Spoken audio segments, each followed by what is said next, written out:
Have you ever heard of the tragedy of Chang, or El Tigre? I thought not.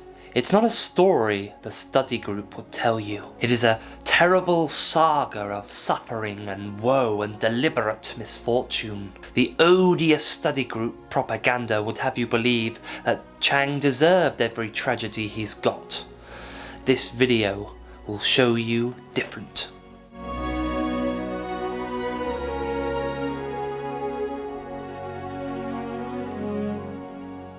His trials begin before the series even starts.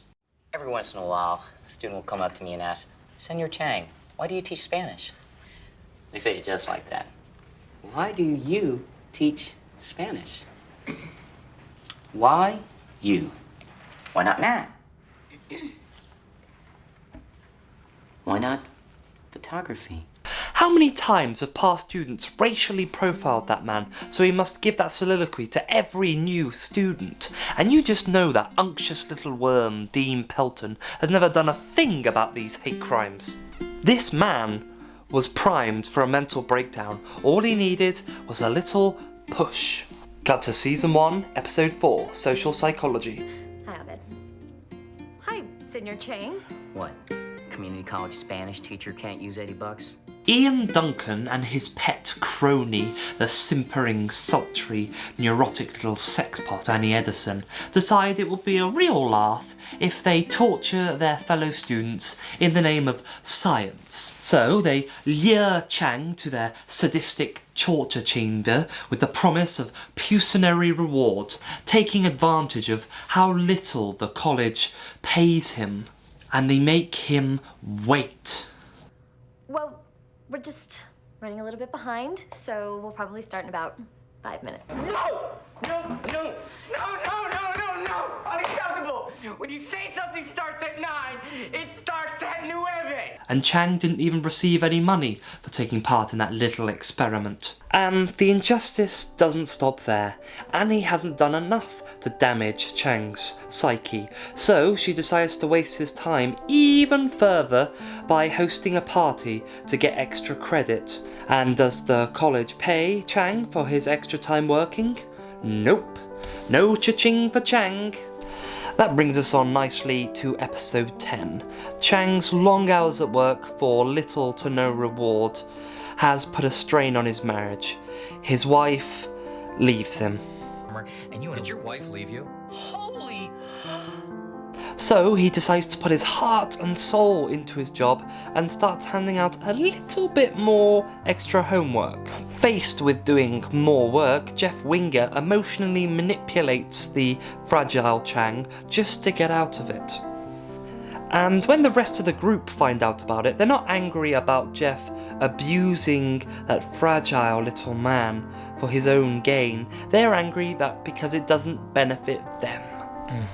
The episode culminates with Jeff reuniting the two star-crossed lovers and feeling all smug about it.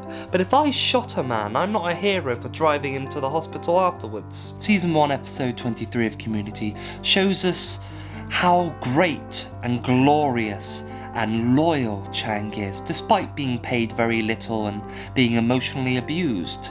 The incompetent dean has plunged the campus into chaos with a paintball war, and Chang bravely volunteers to sacrifice himself to end this carnage. Now I have to talk about episode 24. Faked my way into a job as a Spanish teacher at a community college, relying on phrases from Sesame Street. Oh my God. Save the judgment, Winger, all right? Chang is discovered to be a fraudulent Spanish teacher, and he is discovered and he loses his livelihood. You might think that this justifies his downfall. Go fuck yourself. Chang is a hustler and a good teacher. He taught his students to think independently. He was such a good Spanish teacher that no one even realised he didn't have a degree until Annie, that little bitch, reported him. And why did she report him? Not for the sake of learning, but for her own selfish gain. Because she wanted the study group to stay together.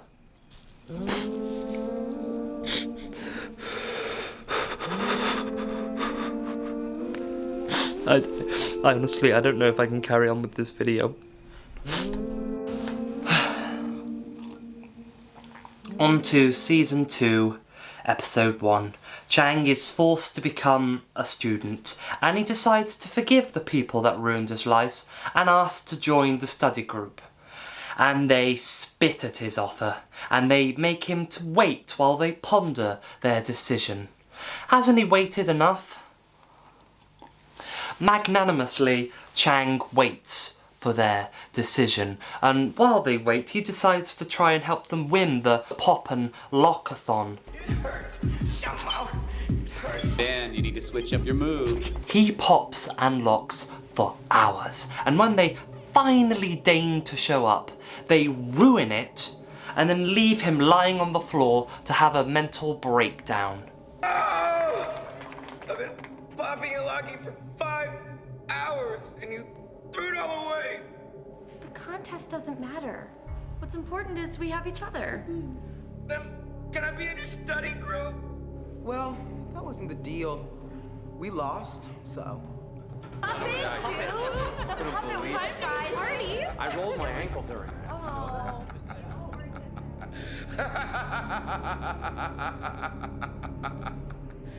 And then instead of realising that Chang needs help, they want him moved out of the way because he's depressing them. You know what? He's bringing us down. Let's move him. Riddle me this, internet. What do you get I don't think so. when you cross I think a we're mentally done ill with you, loner George. with That's a it. society that abandons him and treats him like trash? Call the police, I'll Gene. tell you what you Call get. the police. Get what you fucking deserve. Chang's revenge wouldn't come for a while, though. There were still a few dexterous tatters of mental stability left. In Season 2, Episode 6, Shirley, that self-righteous prig, finally discovers Chang's charms and sleeps with him, which will have drastic consequences later. A few episodes later, in Abed's uncontrollable Christmas, Abed molests Chang, and no one cares. It's never even brought up. A few episodes later, Shirley discovers that Chang might be the father of her baby, and she shuns him and blames him, even though it takes two to tango, baby, and to make a baby. In episode 17, she tries to make the man give up all his parental rights to his hypothetical baby. He swallows that insult and compliments the taste. He tries to become a responsible parent to show Shirley he can be a good father. He makes a tiny mistake, and she and that pompous, preening arse, Jeff Winger, try and get him thrown into jail for at least 20 years to life.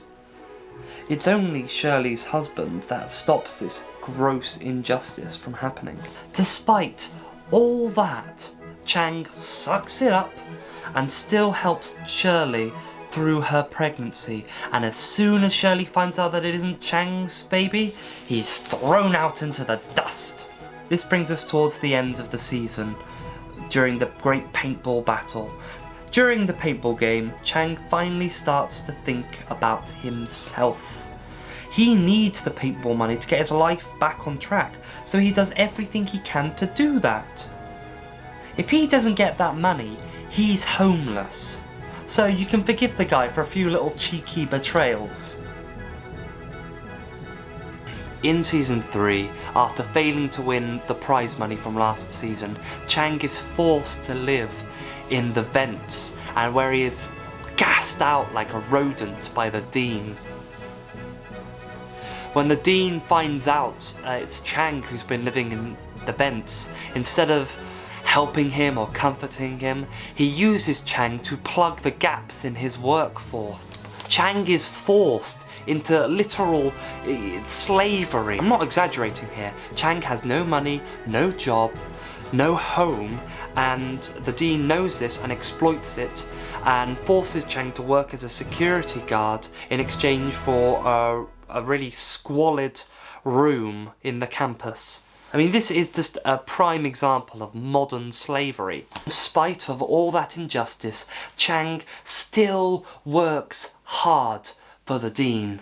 He recruits some at-risk pre-teens to help him lighten the load in exchange for extra credit. This new force comes just in time as the campus is launched into civil war by that giggling buffoon Troy and his stone-hearted accomplice Abed. When Chang and his soldiers try and end the warmongering regime, he's painted as the villain of the documentary. And when Starburns, hashtag justice for Starburns, dies, the Greendale 7 turn his funeral into a riot, sinking the school into more chaos. And it's only Chang and his security team that restore order to the campus. But when the board need a fall guy to blame for the riot, who do they study group try and blame? Chang. But Chang had finally snapped. Using his sagacious will and punctilious efficiency, he brought down the Greendale 7 and he kidnapped and replaced the dean with his own agent. Was this a too brutal extreme? I say no. How many times did the dean start paintball wars that destroyed the campus? How many times did the Greendale 7 plunge the campus into tyrannous anarchy? It was a ferocious act, but a necessary one. Chang's triumph wouldn't last long. He was soon deposed and was forced to flee into hiding. I could go on with the tragedy of Chang, but I've made my point. By the time season 6 rolled along, Chang had almost liberated himself from the clutches of privation. He was the Hamgirl guy, and he was working with Spielberg.